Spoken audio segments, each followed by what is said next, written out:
Again, I encourage you guys to check out our YouTube if you miss any of the Rules of Engagement episodes. Any of our content, it's all there. YouTube.com/official MLGSC2. Also, don't forget, send me questions. If you send them to me right now, they'll get up on Twitter fast enough I can catch them. For the next segment, which is going to be the Q&A after this, Twitter is @ISAxslav. Any questions you have, tweet them at me. I'll cover them after this segment in the Q&A segment. This segment, though, of course, is going to be the final game between Life and Polt. It's tied up 2-2. Game number 5. This was actually played extremely late at night. The series went crazy long. The crowd is going crazy for this. It's actually, talking about YouTube, this is an awesome game to check out on YouTube to get a perspective of what a live event is like, because you can really get a feel of how energetic the crowd is during this game. But a couple things we'll talk about is an economically focused openings, and basically what that means and the things you have to look out for when you're doing such a thing. Taking advantage of a weak defense, and then converting an advantage into a one game. So, you know, a lot of people, at some point in the game, you're probably winning, and then a lot of those games you end up losing. And you look in the replay, you're like, I was 30 food ahead, and I lost this game. It must be in bounce. This is baloney.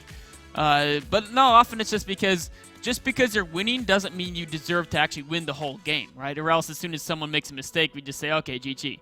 No, what we're going to talk about is how to make sure you win those games when you're a little bit ahead. Or a lot bit ahead, however much ahead you are, just converting it into a win. So we'll jump into the game at the 6:30 mark. And one thing we want to see here is basically we're going to talk about economic-focused openings. Polt opened up, of course, with some Reaper harass. Life defends with speedlings. Now they have speed. They just finished it right now.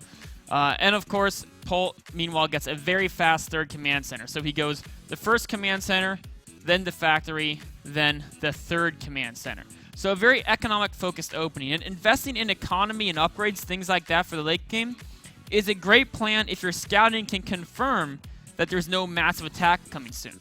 But if you do such a play, like you do what Polt does, in fact, the 3 bases early, and in fact, if we go forward here, we'll see one thing he actually does is he even gets 2 engineering bays before, he's still only on 1 factory, 1 barracks, and he's going to get 2 engineering bays before investing in any other tech here. Should see that in just a second. Okay, one more gas there. It's still on 1 barracks, 1 factory, and there goes the 2 E-base. So a very economically focused opening, right? Only 2 production buildings, 3 orbital commands, 2 E-bays, very economically focused. And that's okay if you're in that situation where, let's look this back just a little bit at the 7:30 mark. You're like Polt right here, right? He's scouting around, right? So he's doing this thing, and he gets his first Reaper scout off, Hellion scout off, and he sees, okay, my opponent, all I've seen is speedlings, he's getting a spine car, he has a queen, he's playing very defensively, I don't have to worry about a straight attack, right? So I'm going to do some damage here. Now the thing is, though, even if you know you won't die, because you know your opponent's playing defensively, they're not invested in a massive early assault, you still got to be very careful with your first units. Each of these units is so important because you only have 2 production facilities. You can't replace them very easily. In fact, he feels compelled to get mines just in case there might be some roaches coming behind here, or just in case, like a baleen bust or something. So these Hellions are very hard to replace. And the difference between 2 Hellions, right, or actually he has 2 Hellions here. If you could group up and get those 4 together, all of a sudden this initial force will be much stronger. Unfortunately, though, losing his first 2 units is actually really, really important. So, I mean, he can micro, do some great damage, keep these units alive. Confirmed as a 3rd base from Life. No crazy aggression going on. But these initial units, now that there's not 4 Hellions, he's got to be even more careful with these as these Hellions get hurt. More and more speedings come in. And in fact, with Life's actually, he stutter steps his speedings, which is pretty impressive. Takes out the rest of these units. And Polt's stuck in a situation where all of a sudden he's down 20 food because he's lost like 12 food just in units for being a little sloppy early, and he's got a much weaker army. So he lost his map control, he lost his ability to have any impact on his opponent, and because he opened so economically focused, right, which again, there's nothing wrong with doing that, it's actually a great play, most of the best players in the world play like this, but you got to be so careful with your first units because now you're in a situation where you have no ability to impact your opponent, you can't rebuild that force easily. Life knows this, and now against a macro player like Life, his economy is going to be out of control if you give up that map control early like what Polt did. So got to be very, very careful of that. And also, without those units, because Life, on the other hand, he can play so aggressively macro-wise as well, up to 55 drones already, getting some speedings to defend against Hellions.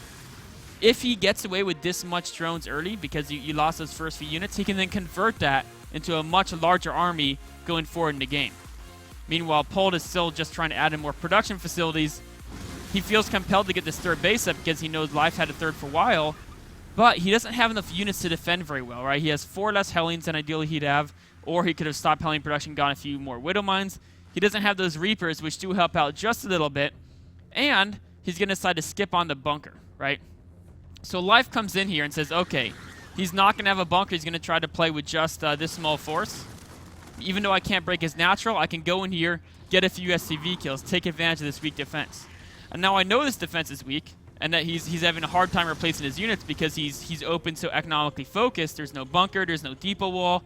He's been focusing just on getting his production up. I can then go launch another attack, right? So if you're a player of any race and you notice your opponent is trying to spread their defense too thinly, they're trying to take 3 bases, but without walling this section off here, this whole area is very open to speeding attacks, right? Because you can potentially flank on this line here. Not to mention there's no bunker or a depot wall here, so you can come in the front as well. You can go in and try to get some great damage done. The idea is if they're spread thinly defense-wise, right? Let's actually back this up a tiny bit here. If you're in a situation like this, where Polt, if we look at his total units, right? He still has, he's got a tank here, he's got Marines, he's got Widow Mines, he's got a lot of production about to kick in. So in total, we'll have enough units to defend a small speeding Bailing attack, right? I mean, what Life's going to throw at him is not going to be that insane, right? It's going to be a bunch of speedings and Bailings. Polt has the units to defend this, but because he spreads so thinly, trying to defend multiple points, right, and his rally points out here, fast units like speedings and Bailings are the ideal units to try to take advantage because you can run in here, kill a bunch of units. Then as your opponent tries to send all their rally units, right, the Widow Mine's gotta reallocate itself, or the Hellions have to get back there. He has to basically get his defense back in a position. And while he's trying to do that, you can either escape with the speedings or just get as much damage as you want. We can see the worker's kill tab is up to 10 now. And that is it adds up. It's very significant. You can keep putting on more pressure. If you keep the unit count low, again, you know, he has to defend this ramp here. He's got to be careful about that. He wants to put on some counter pressure of his own with medevacs. Meanwhile, you can run in here with speedings, get damage done, take out the siege tanks very critically, kill more SCVs, and then escape, right? They're fast units, so you can get in there, get damage done, and escape by giving the fact your opponent's spread thin. So you can attack from multiple angles, attack the rocks. Now, you have to be careful about this angle as well. The Widow Mine's already triggered. Defending so many locations is very hard for Terran player if you keep killing all their siege tanks. So, I mean, ideally, Polt probably would have had a siege tank up here, but he's got his rally points forward. And then what makes it worse, all those attacks force a Terran player to spend a lot of their economy on rebuilding their economy. They're not going to be ready for the next level attacks, which is going to be the Mulus attacking in the main. And of course, because their defense is spread thin, they're not going to have much in the natural or in the main. You can fly around, kill a bunch of SCVs there. Of course, losing a few Mulus is perfectly fine if you can get the damage done. And again, kill another Mule or two here. Any damage you get, it gets exponential, because once you hurt the Terran economy a little bit, they're at that point where they have to cut something out of their build. Likely, a good player will often try to cut defense, so that as long as they don't take too much damage over the next minute, they can catch back up. But if you keep doing these little pokes as fast units, where there's little risk because you can react and retreat if there is defense, it's going to be very, very effective because you can keep poking and finding the weak spot. If a Terran player is spread out to 3 bases and their unit count is low, there's usually going to be a weak spot. The more weak spots you can find and take advantage of, the more your advantage will catapult to the situation where, going forward, we now look at Life, where he's up 60 food or so, right? He's up about 60 food. And this is a position where I've actually seen a lot of Zerg players lose from here. A lot of Zerg players. Even I've seen world-class Zerg players lose from here. I've seen, I mean, Nesty and Nidra have both definitely lost a lot of games exactly from this position, where they're up a lot of food. They're on Zergling, Baneling, Mutalisk. They have map control. Their opponent, though, what their opponent's doing, if you look at the production tab, Siege Tank, Marines, and he's got pretty good upgrades. He's already 2-2. He can start 3-3 momentarily. In fact, actually, is he? Yeah, he's 2-2, but he can start 3-3 as soon as he feels like it. Very good upgrades in Marine tank composition. Now, yes, the Zerg's up by a lot of food, but just because you're winning, right, you have to, it doesn't mean you've already won. And as time goes on, remember how I talked about that on Aklon Waste? Once a Terran gets enough siege tanks, the speeding, baiting, mutas composition becomes a lot weaker. So you have to start thinking, okay, I can buy, now I'm way ahead, I have time and space. When you're this far ahead, it's a time to start investing in tech. If you're winning, doesn't mean that, you know, you can just kind of just keep doing the same thing and win. It means now that you're winning, it's time to get even more ahead by getting, you got the space to get the Ultimate Doom Army because your opponent's too weak to threaten you for the next couple minutes. So going ahead here, we can see Life doing, right? He's in a great position, but it's important to keep improving his position. How does he improve his position? He techs the Hive, starts getting out those Doom unit upgrades. He knows that he can't end the game with his current force. So yes, he could just max out and then, you know, pocket a whole bunch of money. But then potentially with Terran moves out with their maxed army, even though Zerg has a bigger bank, they might trade so poorly given the Terran upgrade advantage and the Terran army composition that a Zerg wants to start improving their position before he even maxes out, and knowing that right now he's got time and he's safe from a Terran because if Terran moves out with these small forces, Zerg can use their overwhelming numbers to just slaughter it, right? So meanwhile, Zerg's improving his position, going up to Hive tech, trading units when he can, but he's not going to throw away the units, right? Just trading a few units when he can, not trying to end the game until he knows that he's got the best position possible. So taking the 5th base, getting more gas, getting on 4th base, spreading the creep to make sure Terran doesn't take a hidden base that he basically take a 4th base here that he won't be aware of. Ideally spreading the creep this way as well to stop that 4th. Keeping on the Terran so we can notice any tech switches. But most importantly, out of all these things that Life's doing, I mean, he could not be doing this harass, that's cute, but it actually kind of backfires a little bit. The most important thing is that he's improving his potential army by investing in all this tech, and then he's going to try to trade a few units out here just so we can replace that food with the tech. But you notice he didn't do any attacks until just now. Between minute 14 and minute 18:30. At minute 14, he got substantially ahead. Or minute 15 about, sorry. Between minute 15 and 18:30, he stopped the pressure because he was teching up, and he wanted to make sure that he wouldn't have to replace his army too soon until he had these upgrades, that now he can all of a sudden replace it with either Corruptors, right? He can do either Corruptors or Ultradus. Looks like he went for the Corruptors. Now he's going to get Broodlords in from here. He's still up a lot of food, right? I mean, he's got an army equality, and that's not counting the 5 Broodlords that are about to pop, right? He's up by 90 food. The army strength looks equal now because it doesn't count those Broodlords that are about to morph. Once those morph, his army investment will about double, and of course that's the point where Polt can no longer win.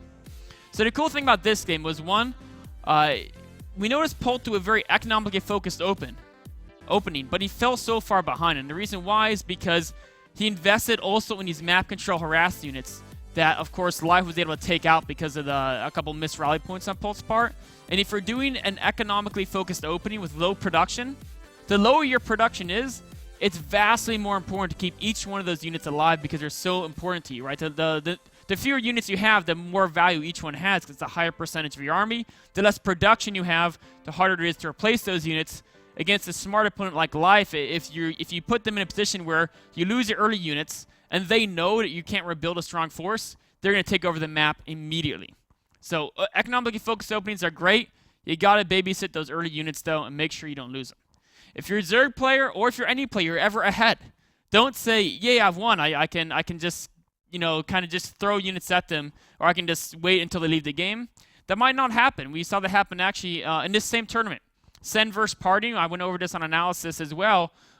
Game, I think, was 4 on Newkirk City. Go check out that VOD at YouTube because that was a situation where Sen held the all-in, but he never improved his tech. And then Party came back about 3 minutes later with a massive army, and Sen's sitting here with Roach Hydra and like, I've got a lot of guys, and Party's like, yeah, but they're all low-tech guys, and you just won the game. And so even if you're winning by a lot, you always have to improve your position.